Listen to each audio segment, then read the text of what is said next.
Hey there, you're watching High Five. Science has given us a plethora of inventions that have bettered our lives, but it has also given us pretty alarming theories about the world around and within us. This episode, we're going to tell you about 10 alarming scientific theories.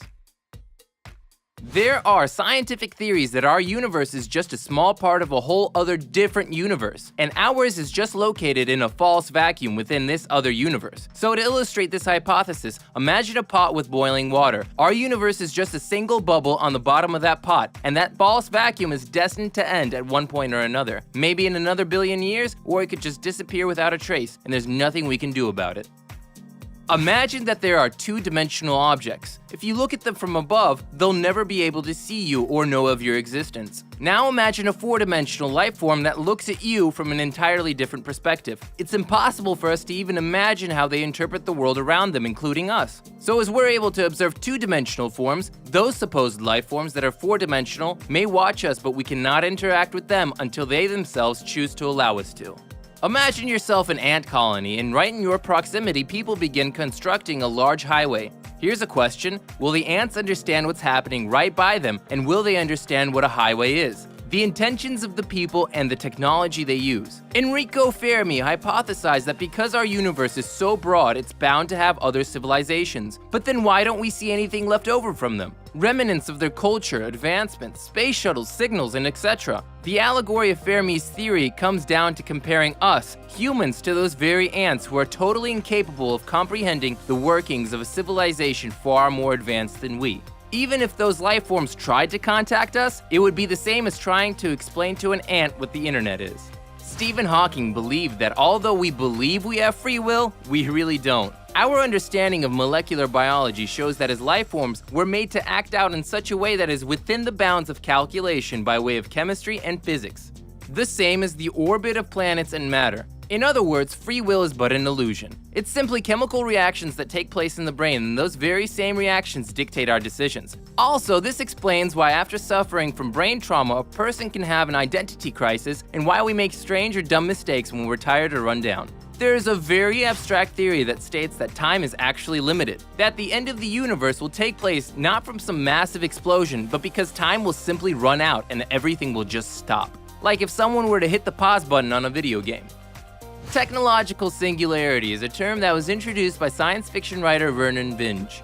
The theory goes something like this: we humans are so close to creating artificial intelligence that's much more advanced than we ourselves are, and in a short period of time after its completion, it too will create an artificial intelligence much greater than it. And in that way, the exponential growth of intellects will lead to the creation of a world beyond our wildest imagination. We'd be like dinosaurs looking at the present now. This theory touches on the unending growth of animal populations, leading to the development for the need to commit suicide. The American ethologist John B. Calhoun led experiments with mice called Universe 25. He held 4 pairs of mice in a space that was quite open and had all the necessities they need, like water and food. It was a rat utopia.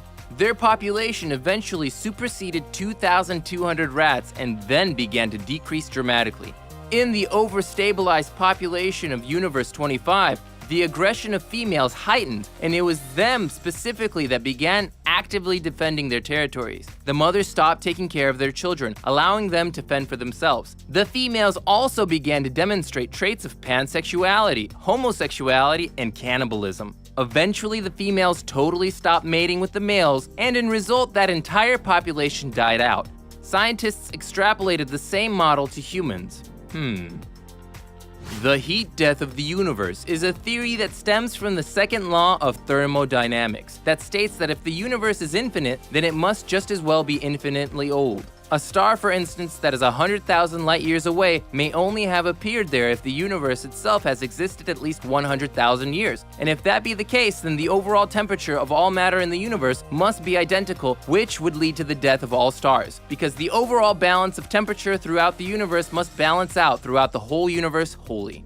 Based on this theory, we're likely children of a black hole. The concept of this theory stems from the theory that when materials are sucked into a black hole, it becomes so dense before reaching singularity that it may throw back all of its accumulated energy and formulate a whole different universe from that very matter.